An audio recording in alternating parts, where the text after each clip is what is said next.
Hey everybody, Steve Joy here, making this video today. It's 5 tips that I have for creating a campaign world that I use, that I keep in mind when I'm designing a world. So I'll just jump right into it. So my very first tip, if you're creating your first campaign world, or even if it's your second or third, is to keep it to a single theme. So now, a world is a huge thing, and there's lots of different countries in it, and there's lots of diversity and all like that. And I understand that. However, that could be the theme of your world. If you want a world like that, then you could make that your theme. But another thing is that if you look at popular science fiction and so forth, or even fantasy for all of that, generally speaking, the worlds are single themed worlds. So in science fiction, the worlds are usually pretty much like a small country, but it covers the entire planet. There aren't generally, like Star Trek, they generally, if you take the old Star Trek, for example, they basically land in the desert of California. Every planet looks like California, right? And even further, like other science fiction genres or other science fiction shows that you watch, the planets are all the same. Like they never cover the idea that there could be an immense desert the size of North America on the other side of the planet, or there could be, ice caps or something like that. You've got a planet like Hoth, say, out of Star Wars, where it's just the planet is ice. The whole planet is ice. Now, the reason for that is the audience. It's a lot easier for people to wrap their heads around something like that. Basically, the human mind has trouble encapsulating, capturing anything in its imagination larger than an elephant. And so when you sort of go beyond the scope of what human imagination, it can get really tough for people to grasp the whole thing. But if the whole planet's a desert planet, say like Dark Sun, or if the whole planet's a water world, if the whole planet's cold, if the whole campaign is ice and cold, winter's coming, then it's a lot easier for your players and even for yourself to keep on target with the theme of the world. So that's my first tip, is just keeping it really simple. Now, you can always expand it later on if you want and add different parts and whatever, but I'll get to that in a minute. And another theme you could do is just a very diverse world. There's jungle here, this, that, there, all over the place, and the people explore it. That's sort of a theme in itself because, as you'll see with my further tips, it kind of grows the campaign world outside of the bounds of what I think makes a really good quality campaign. And I'll explain that in just a minute here. So, the second tip that I have is that when you're first creating the world and you're sort of imagining where everything's going to be, what it's going to be like, that you make the big bad. That is the central theme that threatens the world. And when you make that, then there should be little hidden elements of it, little forecasts, if you like. That's where you can see glimpses of future coming battles. So perhaps, the players explore a dungeon and they see some glyphs and they don't understand what they are and they don't know what they are, so they take them to somebody and somebody reveals it has something to do with this ancient thing that they may not even know about yet, because you may not want to reveal the world big bad or have the players take it on until they're like mid-level or high level even. But you can start hinting at it right in the beginning. And that'll draw your whole campaign world together into sort of a focus, and it'll be a lot easier for your players to understand, a lot easier for you to write it, so forth. Now, you can have little big bads all through it, but if there's a central overarching enemy for the entire campaign world, it just pulls it together as a more cohesive story.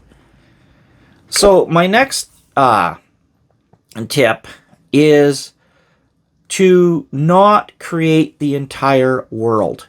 to leave lots of it open. So I'll give you an example. If you created a campaign world and you just created some kind of a map, right? Then and you've got some mountains or whatever, and you've got your town here, you only need to focus on this part of the map. You don't need to focus on the rest of it. You can leave that to expand. So you can figure out what your big bad is, you know, what your overarching theme is, right, of the campaign. This could be a continent, it could be an island, whatever you want. So that way you can respond to perhaps things the players suggest, ideas you get later, that sort of thing. But that being said, it comes to my fourth tip. And my fourth tip is that you don't fill in, however, you do need some sort of an idea of what's around the players. And you can fill that in later. But what you need that for is so that you can, when the players interact with creatures or other people or whatever race in the campaign, they have some idea of what might be, you know, in the future. So you could have, you know, rangers up in the north here, and over here there are trolls. So when they talk to people, right, and here's your map, right? So when they talk to people in the village, the people could say, oh, to the east there are these horrible trolls, right? But to the north there are the rangers that protect, you know, the great forest, right? And they protect the great forest. Now, you don't need to fill out the details of it. That's all you need, right? It's just some idea of what's there, and then you can start adding details. And you can sort of make it up as you go, but there's a cohesiveness to it. Plus once you've got, you know, it written down, you can refer back to this little map and say, oh, yeah, right, there's rangers up there. I mentioned that to the players. And the players and the whole world will start to come together that way without you having to develop it all right in the beginning, because that's a huge, daunting task. So my fifth suggestion or hot tip is to keep notes, pretty much like what I'm doing right here, right? And so, you know, the players might encounter a villager, say even at second level, and oh, there's a ranger, a great ranger in the north. His name is Russ, right? Russ the ranger. But you make a note of that, right? And you keep notes of the things that you make up just in conversation, and that will help expand your world and bring your world to life. It'll make it feel like it's living to the characters, because they can refer, you know, if they refer to this person again, you can refer to your notes, and then you can go back later after the game and you can fill in the actual details, and you can come up with storylines and everything like that, just as you're basically playing basically ad lib almost. Just you know, you've got your little village made up, you've got a little bit of area made up, maybe a map, just a little map like this is all you need for the start of the world. In fact, let's move the world over here. There we go. And I could have, you know, the players could be starting off in this little farming village right here. And already, as you can see, I've got a lot of the world filled out. I've got that there's rangers up in the north. There's something called the Great Forest. There's trolls over here. And I don't even know the full detail of this. A person could go fairly high level and just stay entirely on this map. You actually don't need a huge map, but you do need the details. The details will help fill the world out. It'll give the characters the feeling that there's this entire world, this huge world around them, even though they might only ever really explore a little part of it. I've run campaigns on maps about this size that took characters to mid-level, and I ran them for years, and the map was never any bigger than this because there are so many plot lines and things. But the world around was huge because the world would invade the map, and that's where the players would interact.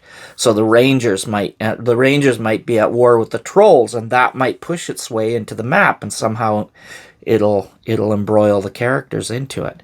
And also the big bad will come to threaten this area. And the longer you stay in a small area like this, the more in love with it the players will become.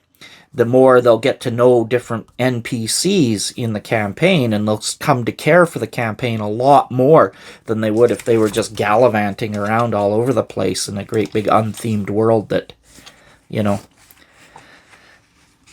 So, yeah, those are my 5 hot tips. Thanks for watching the video. Please leave a like and a subscribe and all that stuff if you want to, if you liked it. And thank you, everybody, for all the feedback that you have been leaving on my videos. It's really awesome. I do actually read everything. I try and respond if I can. And I really appreciate it. Right. Okay. Thanks for watching.